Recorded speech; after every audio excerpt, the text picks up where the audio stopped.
ಮೈಸೂರಿಂದ ಮಂಗಳೂರಿಗೆ ಬ್ರಿಟಿಷನ್ನ ತಡೆ ಅವರು ತೋರಿಸಿದ ದಾರಿ ಇದು. ಈಗ ಅದ್ದಂಡ ಕಾರ್ಯಪ್ಪ ಒಂದು ವಿಚಾರ ಪ್ರಸ್ತಾಪ ಮಾಡಿದ್ರು. ಕರೆಕ್ಟ್, ನೀವು ಹೇಳಿದ್ರಿ ಯುದ್ಧದ ಕಾಲದಲ್ಲಿ ಸಾವು ನೋವುಗಳಾಗತ್ತೆ ಅನ್ನೋದು ನಿಮ್ಮ ಪಾಯಿಂಟ್ ಆಫ್ ಆರ್ಗ್ಯುಮೆಂಟ್ ತಾನೆ. ಬಟ್ ಔತಣಕ್ಕೆ ಕರೆದು ಕೊಲ್ಲೋದಿದೆಯಲ್ಲ, ಅದು ಕ್ರೌರ್ಯ, ಅದು ಯುದ್ಧ ಅಲ್ಲ.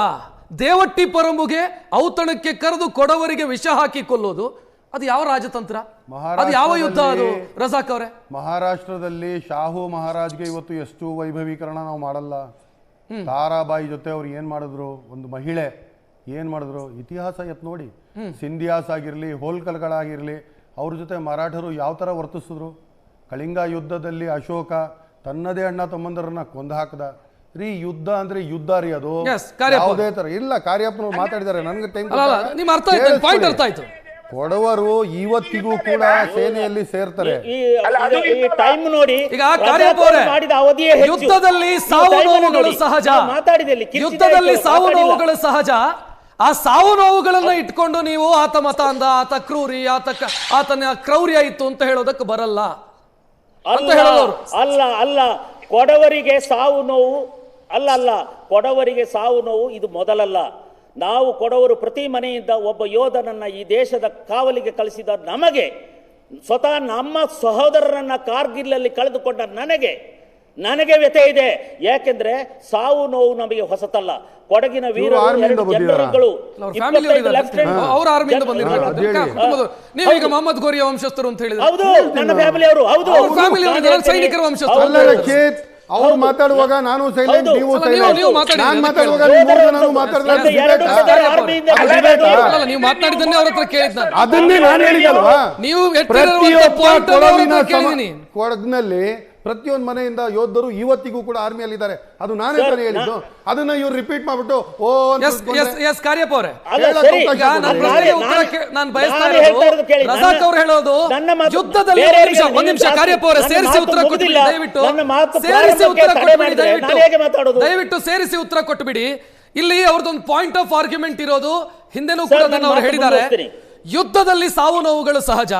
ಅದು ಕೊಡಗಿನಲ್ಲಿ ಕೊಡವರಿಗಾಗಿರಬಹುದು, ದಕ್ಷಿಣ ಕನ್ನಡ ಜಿಲ್ಲೆಯಲ್ಲಿ ಕ್ರಿಶ್ಚಿಯನ್ರ ಮೇಲಾಗಿರಬಹುದು, ಅಥವಾ ವಜ್ರದೇಹಿ ಶ್ರೀಗಳು ಹೇಳಿದಂತೆ ನೆತ್ತರಕೆರೆಯಲ್ಲಾಗಿರುವಂತ ಇನ್ಸಿಡೆಂಟ್ ಇರಬಹುದು.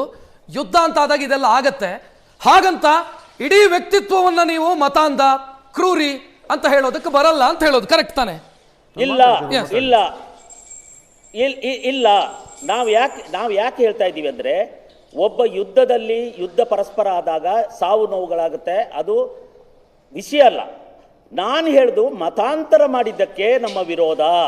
ಇವತ್ತು ಒಂದು ಕೊಡಗಿನಲ್ಲಿ ಒಂದು ಜನಾಂಗವೇ ಸೃಷ್ಟಿಯಾಗಿದೆ, ಕೊಡವ ಮಾಪಿಳ್ಳೆಗಳು ಅಂತ. ನಮ್ಮ ಒಬ್ಬ ಕೊಡವ ಮಾಪಿಳ್ಳೆಯ ಮನೆ ಹೆಸರು ಹರಿಶ್ಚಂದ್ರ, ಸತ್ಯ ಹರಿಶ್ಚಂದ್ರ ಅಂತ ಮನೆ ಹೆಸರಿದೆ, ಅದು ಕೊಡವರದು. ಕೊಡವ ಅನೇಕ, ಈಗ ನನ್ನ ಅಡ್ಡಣ್ಣ ತೀರುವಾಗೆ ಅನೇಕ ಮನೆ ಹೆಸರುಗಳಿದೆ ಕೊಡವರದು.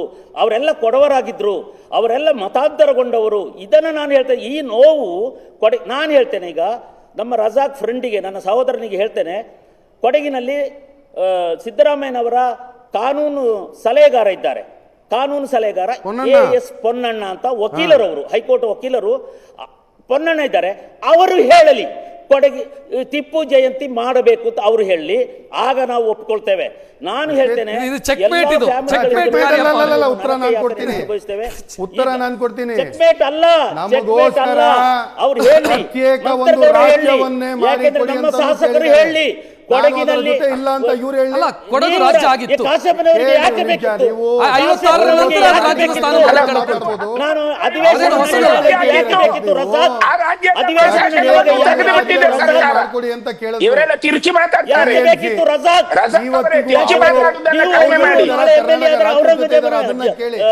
ಗವರ್ಮೆಂಟ್ ಇಂದಲೇ ಮಾಡಿ. ವಜ್ರದೇಹಿ ಶ್ರೀಗಳನ್ನು ಅದೇ ಪ್ರಶ್ನೆಗೆ ಉತ್ತರವನ್ನು ಪಡ್ಕೊಳ್ಬೇಕು. ದಯವಿಟ್ಟು ಕ್ಷಮಿಸಿ, ನಾನು ಚಿಕ್ಕದೊಂದು ಬ್ರೇಕ್ ಅನ್ನು.